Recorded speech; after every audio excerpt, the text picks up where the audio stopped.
गायत्री,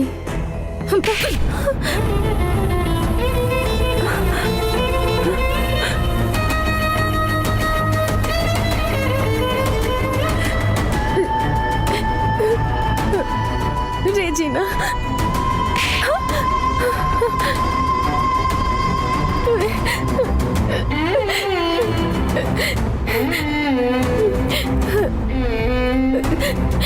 सलमा तुम तो जरा मेरी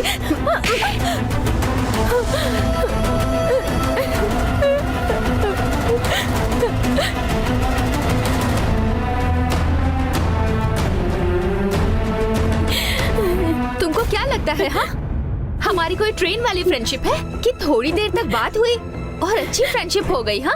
और नेक्स्ट स्टेशन पे भूल कर आगे बढ़ गए, ऐसा समझा है क्या? यही तो सच है, तभी तो हमारी इतने दिनों की गहरी दोस्ती कुछ भी नहीं, ऐसा सोचकर ये हमें कुछ भी बिना बताए चली गई यहाँ से। नहीं रेजिना, कुछ मत बोलो तुम, बिल्कुल चुप रहोगी। पता है लोग क्या कह रहे थे? हमारी फ्रेंडशिप सिर्फ एक दिखावा थी, क्योंकि तुम हमें बिना बताए चली गई। हमने विश्वास नहीं किया। जानती हो क्यों? हम लोग आपस में सिर्फ फ्रेंड्स नहीं, एक फैमिली की तरह हैं, और फैमिली हमेशा साथ होती है। चाहे कोई भी प्रॉब्लम आ जाए, हमें बिना बताए तुम कोई फैसला कैसे ले सकती हो? हमारे बारे में नहीं सोचा? लेकिन तुम उस विश्वास को ऐसे टुकड़े टुकड़े करोगी, हमें पता ही नहीं था। क्या इसीलिए हम हर सिचुएशन में तुम्हारे साथ खड़े थे? हमारी फ्रेंडशिप की कोई इज्जत ही नहीं है। गायत्री ऐसा क्यों बोल रही? फिर क्या बोलूं तुम्हें बताओ?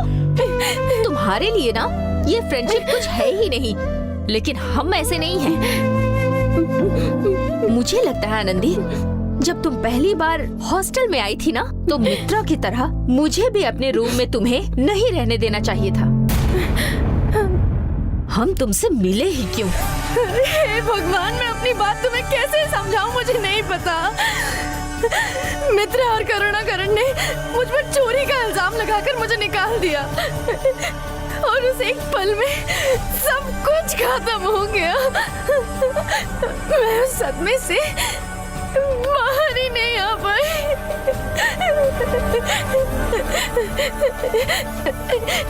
मुझे इस शहर की हर चीज से नफरत होने लग गई। मुझे लगने लगा कि अब इस शहर में एक मिनट भी नहीं रुक पाऊंगी। अब तुम ही बताओ, इस फैसले के बाद मैं तुम लोगों के सामने कैसे आ सकती थी? इतनी हिम्मत मुझ में नहीं थी।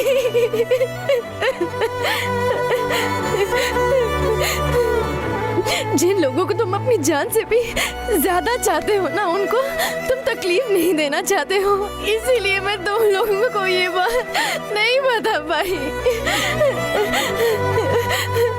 जब बस स्टैंड पर पहुंची तो गांव से फोन आया कि मेरा पूरा परिवार सड़क पर आ गया है।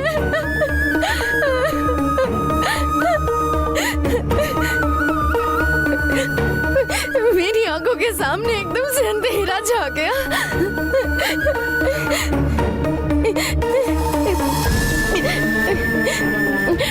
उस पल को मैं पूरी तरीके से टूट गई थी।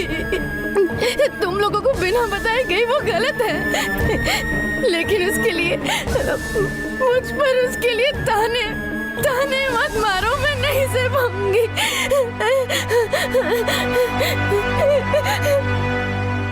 मुझे कितना भी मार लो मुझे, मारो। आनंदी, आनंदी छोड़ो।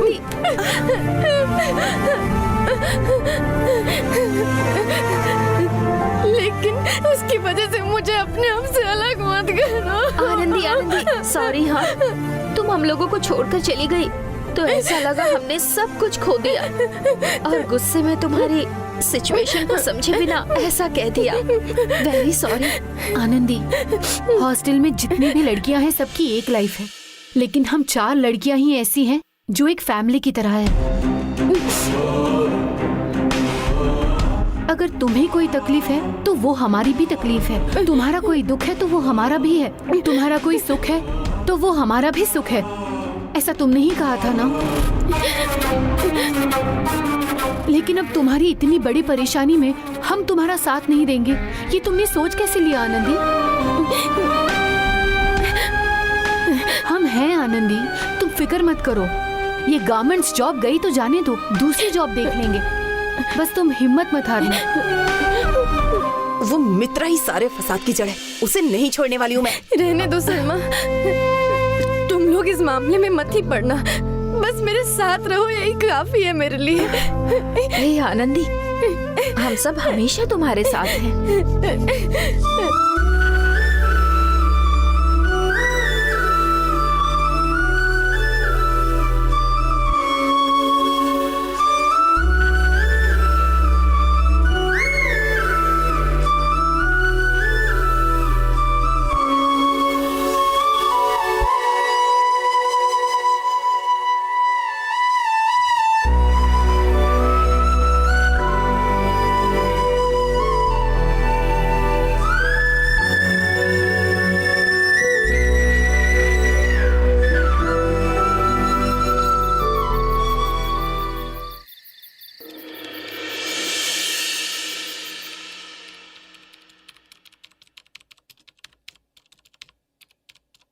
आओ आनंदी। मैडम, आनंदी आई है। मैडम, मैडम, आनंदी आई है। सुन लिया मेघला, जो गाँव गई थी वो आ गई। बस यही ना, उसको बोलो जाकर खाना खाए और अपना काम देखे। मुझे बहुत काम है, वक्त नहीं है। माफ कर दो मैडम, सॉरी बोलने आई है। मुझे क्या हक है किसी पर गुस्सा करने या माफ करने का?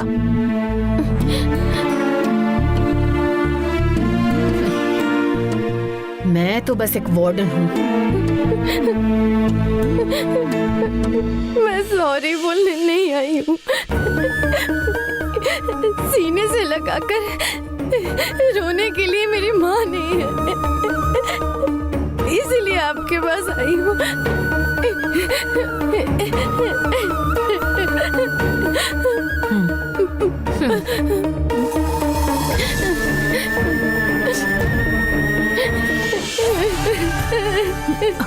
आनंदी, आनंदी, अरे आनंदी, रो मत बेटा।